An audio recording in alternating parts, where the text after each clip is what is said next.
Assalamualaikum warahmatullahi wabarakatuh. Halo guys, pada pertemuan kali ini kami dari tim marketing dari Creative Space akan membahas mengenai bisnis plan. Kerajinan adalah kebutuhan sehari-hari dalam rumah maupun kafe. Seperti contohnya tuh kerajinan yang ada di perusahaan kami, yaitu menghasilkan daya jual atau nilai guna yang sangat tinggi, yang bisa digunakan untuk sehari-hari seperti tote bag. Tujuan dari bisnis yang kami buat adalah untuk meningkatkan kreativitas mahasiswa untuk lebih aktif dan kreatif, dan bisa menggunakan bahan-bahan yang ada di lingkungan umum yang tidak terpakai lagi, yang memiliki nilai jual yang berguna bagi masyarakat pada umumnya, terutama anak-anak muda zaman sekarang.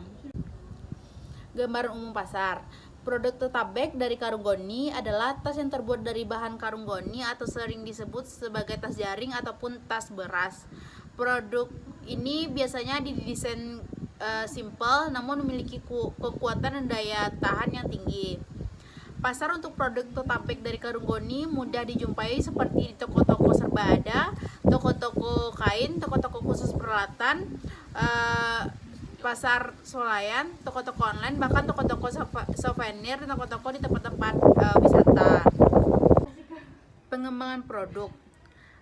Produk tote bag dari Karung Goni adalah salah satu cara untuk penanggulangan sampah, yaitu dengan mendaur ulang kembali, memanfaatkan limbah karung yang dibuat menjadi tas jinjing.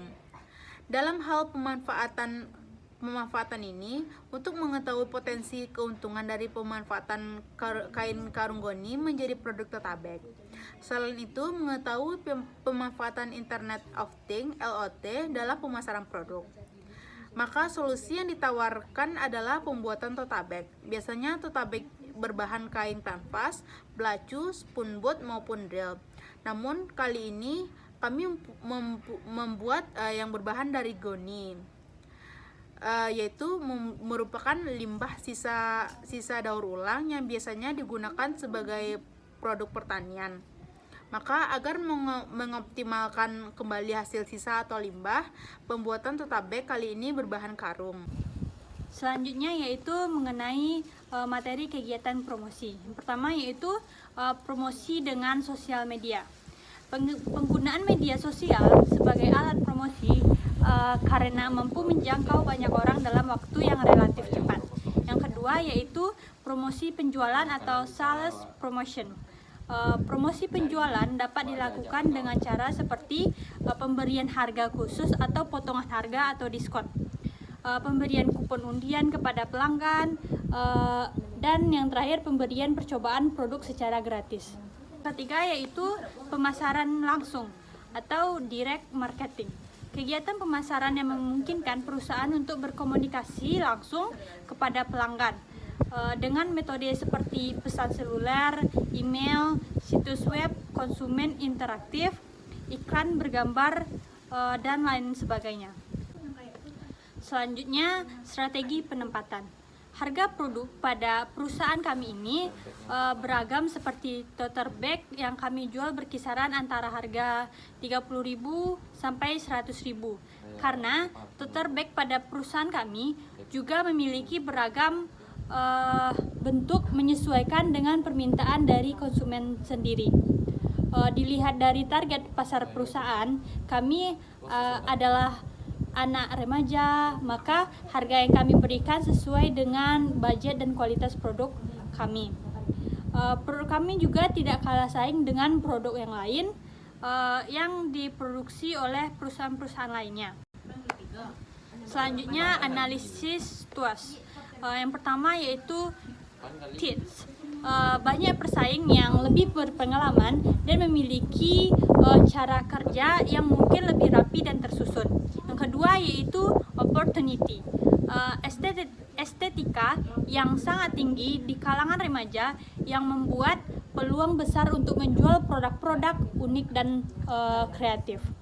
Penjualan perusahaan yang dilakukan secara online dan offline sehingga memudahkan para konsumen untuk melakukan pemesanan dari rumah jika tidak ingin repot pergi ke usahanya langsung.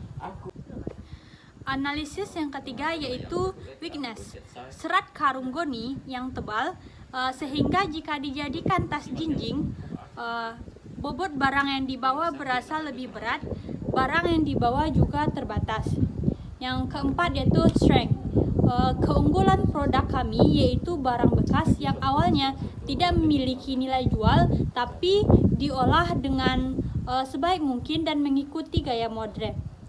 Produk kami memiliki kegunaan yang baik seperti tote bag yang dapat digunakan pergi liburan karena dari bentuk yang bagus dan sekarang banyak digemari oleh generasi milenial.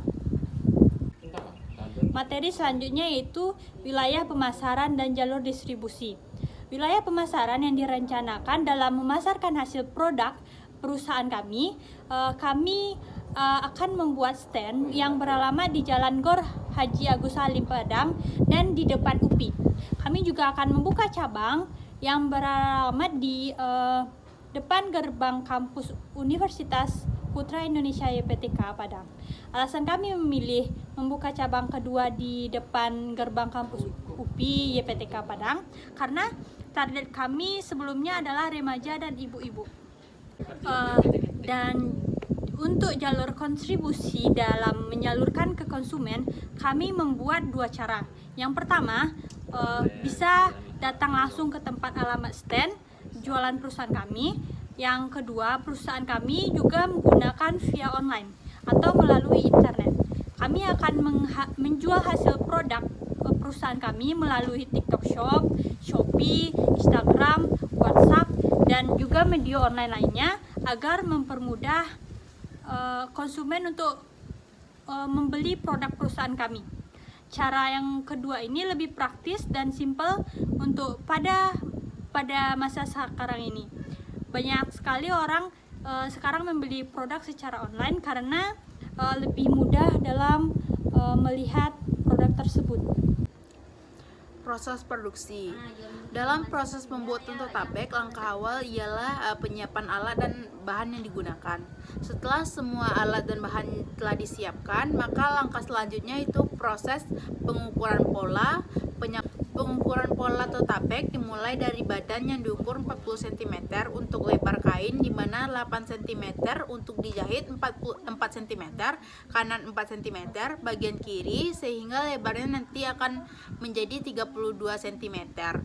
Setelah dijahit dan 40 cm panjang yang akan dibagi dua bagian sehingga bagian tas menyatu untuk dijahit, lebarnya 20 cm akan disiapkan untuk bagian depan 1 cm, bagian belakang 1 cm untuk jahitan penyatuan dengan bagian atas nantinya sehingga panjangnya menjadi 40 cm setelah penjahitan selesai.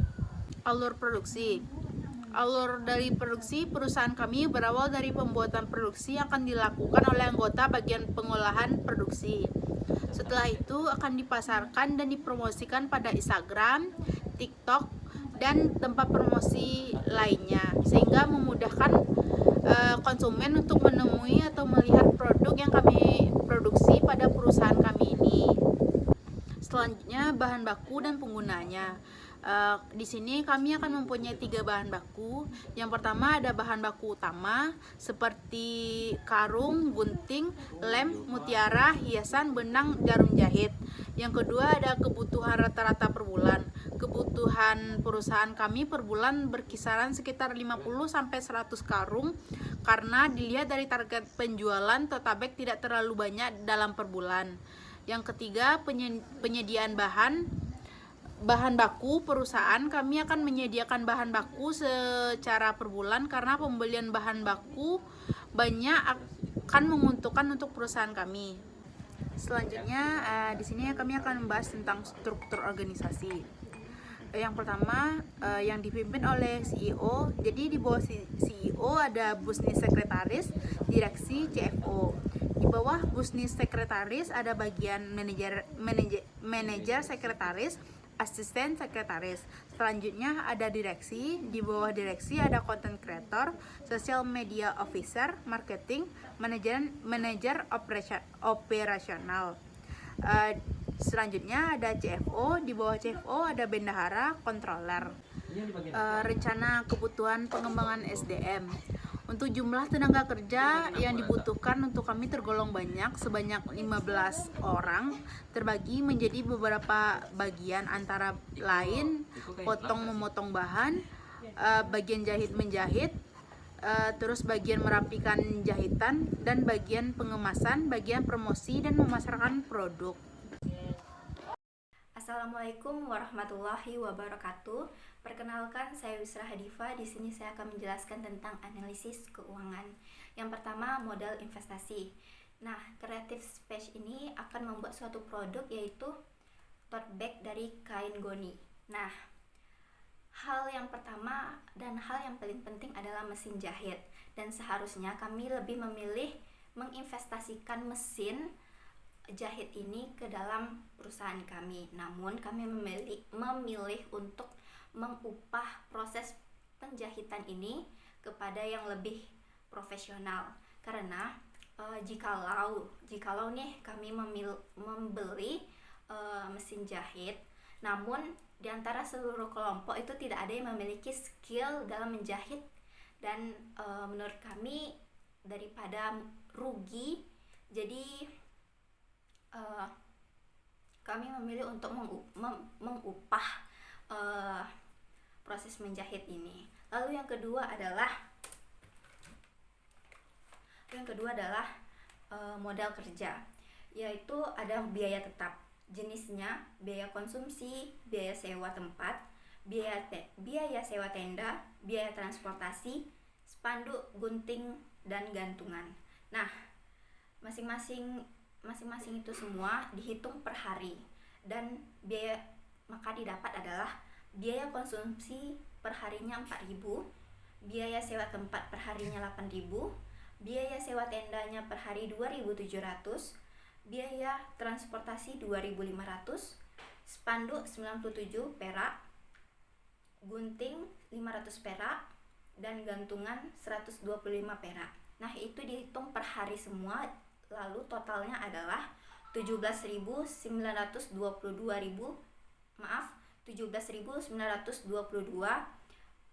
per hari. Lalu yaitu ada bahan baku langsung. Nah, bahan baku langsung itu jenisnya ada karung goni, puring, kain belacu, pita, resleting, tali tas. Nah, masing-masing itu ada karung goni itu satu goni dapat untuk 7 produk.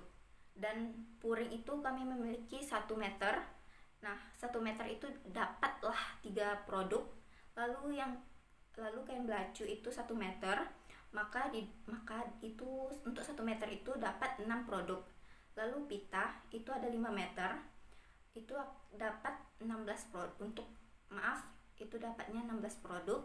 Lalu yang resleting itu ada 5 meter. 5 meter itu dapat untuk 20 resleting. Lalu tali tas itu 1 meter, dan 1 meter itu dapatnya 2 tali tas.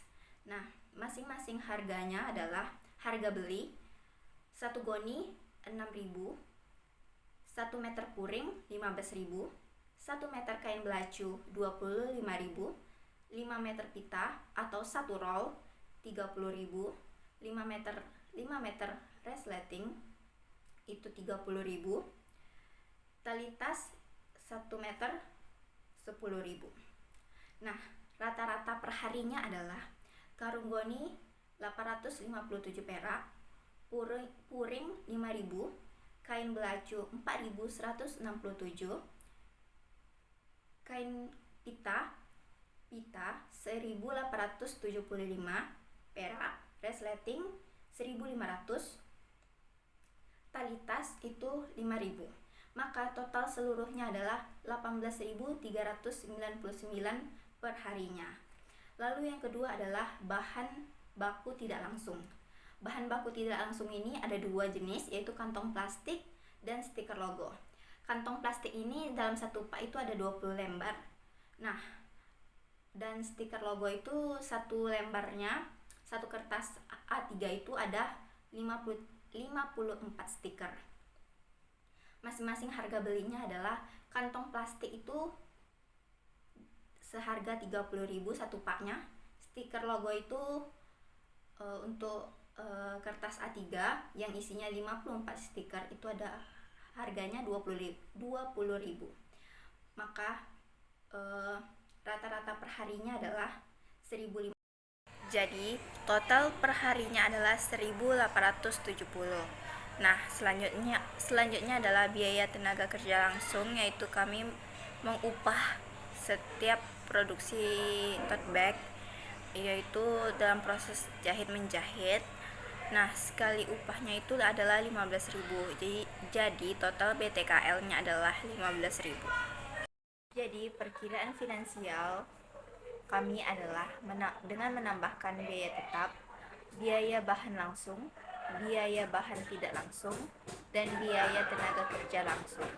Nah, dari seluruh total tersebut kami tambahkan, maka dapatlah HPP-nya sebesar 38.256. Maka setiap produknya adalah 38.000. Analisis lingkungan menggunakan pemindaian lingkungan memiliki sejumlah keuntungan, termasuk yang berikut ini. Yang pertama yaitu mengetahui keinginan atau selera di lingkungan masyarakat. Yang kedua, meningkatkan kualitas produk. Yang ketiga, memberikan peluang yang besar dalam memasarkan produk tote bag. Selanjutnya, mengetahui perkembangan di lingkungan masyarakat. Potensi usaha. Ada banyak ide dan peluang usaha yang bisa dijalankan saat ini. Salah satunya adalah melalui usaha tote bag yang kami buat ini. Bisnis fashion memang semakin marak, sedangkan tote bag sendiri merupakan salah satu jenis tas kekinian yang sering digunakan para kalangan muda. Semakin banyak desain dari tas jinjing ini, maka semakin banyak fungsi yang diciptakan dan semakin baik sebagai ide dan peluang usaha. Secara umum, para pemintanya tidak hanya dari kalangan remaja, bahkan hampir semua usia. Karena itulah kami bisa memanfaatkan ide dan peluang usaha ini sebaik mungkin. Segmentasi pasarnya juga melingkupi segmen konsumen lainnya seperti para ibu rumah tangga. Selanjutnya yaitu materi resiko usaha. Solusi yang akan kami lakukan jika terjadi suatu resiko dalam usaha kami adalah, yang pertama, sebelum membuat produk, kami sudah menyusun rencana produk dengan penuh perhitungan. Yang kedua, perusahaan akan menganalisis SWOT. Selanjutnya, memperhatikan kualitas bahan sebelum digunakan untuk membuat produk yang pasti. Selanjutnya, menemukan pekerja yang tepat serta memberikan evaluasi atau training kepada pekerja. Dan yang terakhir, para pekerja atau karyawan harus patuh pada peraturan yang sudah diterapkan oleh perusahaan tempat kami bekerja. Di atas ini adalah contoh sketsa dari produk kami. Dan ini adalah lampiran dari pertemuan 1 sampai pertemuan 4 yang kami adakan. Sekian dari hasil presentasi kami. Kalau ada kata yang salah, mohon dimaafkan. Assalamualaikum warahmatullahi wabarakatuh.